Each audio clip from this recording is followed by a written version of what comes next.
चलिए बिना किसी देरी के वीडियो को स्टार्ट करते हैं और सबसे पहली बात करते हैं एग्जाम मोड को लेकर। तो आई थिंक एवरीबडी नोज कि इस बार पैटर्न आपका चेंज मतलब मोड चेंज होने वाला है। पहले आपका पेपर हाइब्रिड था, ऑफलाइन और ऑनलाइन दोनों होता था, लेकिन इस बार ये क्लैरिटी दे दी गई है कि पेपर आपका सीबीटी मोड में होगा, यानी कि कंप्यूटर बेस्ड एग्जामिनेशन होगा, जिसमें आपका पेपर ऑनलाइन मोड में होगा। राइट, जैसे आप लोग सेंटर्स पे जाते हैं वहां पे आप लोग पेपर को कंप्यूटर्स पे कर रहे होंगे, इसीलिए आपकी जो टेस्ट सीरीज है, जो आपकी प्रैक्टिस है, वो भी कंप्लीटली अब ऑनलाइन होनी पड़ेगी। चेंजेस हुए हैं पेपर के अंदर। सबसे पहली बात, पेपर बदले गए हैं। पहले आपके 6 सब्जेक्ट्स आप सिलेक्ट कर सकते थे, अब आप केवल 5 ही सब्जेक्ट सिलेक्ट कर सकते हैं, जिसमें आप डोमेन्स, लैंग्वेज और जनरल टेस्ट को इंक्लूड करेंगे। बेस्ट ऑप्शन है 3 डोमेन्स रखेंगे, 1 लैंग्वेज रखेंगे और 1 जनरल टेस्ट रखेंगे, तो मैक्सिमम यूनिवर्सिटीज का जो करंट कॉम्बिनेशन है उसको आप एलिजिबल हो रहे होंगे। अब अगली बात है मैम, एग्जाम यहाँ पे आपके रिड्यूस हो गए हैं, बिल्कुल हो गए हैं, स्पेसिफिकली डोमेन्स में हुए हैं। आपके जो एडिशनल डोमेन्स थे वो यहाँ पे रिड्यूस कर दिए गए हैं। लगभग 60+ डोमेन्स थे जिनको अब रिड्यूस करके 30+ कर दिया गया है। राइट, मतलब 30 सब्जेक्ट यहाँ से आपके टोटली हटा दिए गए हैं। जैसे आपका लीगल है, आपका एंटरप्रेन्योरशिप है, फैशन स्टडीज है, टूरिज्म है, ये सारे जो सब्जेक्ट्स है वो हटा दिए गए हैं। अब शायद इसका जो मकसद है वो ये है कि मैक्सिमम बच्चे जो कंफ्यूज रहते हैं वो कंफ्यूज ना रहे, और जो आप क्लास 12 में अपने कोर सब्जेक्ट्स पढ़ते हो उन्हीं को लेकर आप एग्जाम में बैठो, ताकि आप लोग एक ही जगह फोकस कर सको, आपका दिमाग भटके ना कि यार ये भी पढ़ लेता हूँ, ये भी पढ़ लेता हूँ, और वो कंफ्यूजन ना रहे। क्योंकि बोर्ड्स में मैम एडमिशन नहीं होगा, सीयूटी पे एडमिशन होगा, तो मैम बोर्ड्स के लिए भी थोड़ा सा पढ़ना पड़ेगा, फिर सीयूटी के लिए अलग से पढ़ना पड़ेगा, तो वो प्रॉब्लम आपकी यहाँ से थोड़ी सॉल्व हो, उस वजह से आपके सब्जेक्ट्स के कॉम्बिनेशन को घटाया गया है। लैंग्वेज वही है, 13 लैंग्वेज आपकी हैं, 1 जनरल टेस्ट रहेगा। बाकी आपके पास 30 डोमेन्स है, जिनमें से आप मेनली जो आपके फिजिक्स, केमिस्ट्री, मैथ्स, बायो है, हिस्ट्री है, geography, eco, polity, accounts, BST, वो मेन सब्जेक्ट सारे रहेंगे, बट जो एडिशनल सब्जेक्ट्स हैं वो यहाँ पे आपके हटाए गए हैं। अब टाइम भी आपका जो एग्जामिनेशन का है वो बदला गया है। राइट, पहले आपका जो टाइम था वो 45 to 60 मिनट्स रहता था, डिपेंडिंग अपॉन एग्जामिनेशंस अलग अलग सब्जेक्ट का, लेकिन इस बार अब ये 60 मिनट्स हो गया है सभी पेपर के लिए। कोई भी आप पेपर लो, सारे 60 मिनट्स के होने वाले हैं। आप डोमेन्स का लो, लैंग्वेज का लो, जनरल टेस्ट का लो, आसान है, मुश्किल है, जो भी है 60 मिनट का टाइम सबको दिया जाएगा। तो इक्वालिटी मेंटेन करने की यहाँ पर एक और कोशिश बच्चों करी गई है।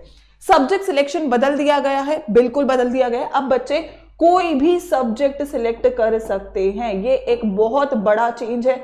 राइट, इससे काफी चेंजेस होंगे आपकी तैयारी पे, आपके प्रिपरेशन पर, आपके रिजल्ट्स पर। पहले होता था कि साइंस वाले बच्चे साइंस का ही सब्जेक्ट लेते थे, तो ह्यूमैनिटीज में जाना चाहते हैं तो उन्हीं सब्जेक्ट के साथ कंपटीशन में जाना पड़ता था। अभी ह्यूमैनिटीज वाले बच्चे जो थे इवेंचुअली वो मैथ्स नहीं ले सकते थे, क्योंकि उनको अगर इको करना है या उनको बीटेक करना है या बीबीए करना है तो मैथ्स चाहिए, तो मैथ्स ले सकते हो। मतलब आपको ओपन फील्ड दे दिया है, जो लेना चाहो वो लो, लेकिन पेपर को क्वालिफाई करो। लेकिन अब प्रॉब्लम यहाँ पे ये रहेगी कि जो बच्चा क्लास 12th में साइंस पढ़ रहा है और वो बोले मुझे स्ट्रीम चेंज करना है, तो मैं अब ह्यूमैनिटीज पढ़ूं, और अगर आपका बोर्ड्स का पेपर है तो आप पहले बोर्ड्स के लिए साइंस पढ़ोगे, फिर अगले 2 महीने में आप ह्यूमैनिटीज पढ़ोगे, तो वो बहुत ही डिफिकल्ट सिचुएशन रहेगा। तो उन्होंने ऑप्शन दिया है, बट यहाँ चूज करने की पावर आपके हाथ में, आप क्या करना चाहते हैं। अब दूसरी बात, एग्जाम में क्वेश्चंस बढ़ाए गए हैं। अगर मैं बोलूं तो पहले कुछ एग्जाम 40 क्वेश्चंस आपके यहाँ पे सिलेक्ट होते थे या 50 होते थे, तो अब यहाँ पे 50 क्वेश्चंस है हर एक पेपर में, चाहे जीटी का है, चाहे इंग्लिश का है, राइट, चाहे डोमेन्स का है, सबके 50 सवाल रहेंगे। ठीक है, 50 सवाल रहेंगे। पहले भी 50 थे, लेकिन पहले चॉइस दी जाती थी, तो अब आपकी कोई चॉइस नहीं है। ठीक है, अब आपको 50 में से 50 ही अटेम्प्ट करने हैं, यानी कि अब आपका पेपर 250 मार्क्स का है तो 250 का ही रहने वाले सारे ही सब्जेक्ट्स के लिए, कोई इसमें बदलाव नहीं होगा। So that is one change कि अब सबके लिए बराबर समय, बराबर सवाल, बराबर ऑप्शंस और कोई चॉइस नहीं है। सो दैट इज थोड़ा टाइट कर दिया है सीयूटी के पेपर को। यहाँ पे नेगेटिव मार्किंग रिटेन्ड है, नेगेटिव मार्किंग डेफिनेटली रहेगी, इसमें कोई बदलाव नहीं है, क्योंकि मुझे बहुत बच्चे बोल रहे थे तो मैंने इसको डाल दिया है।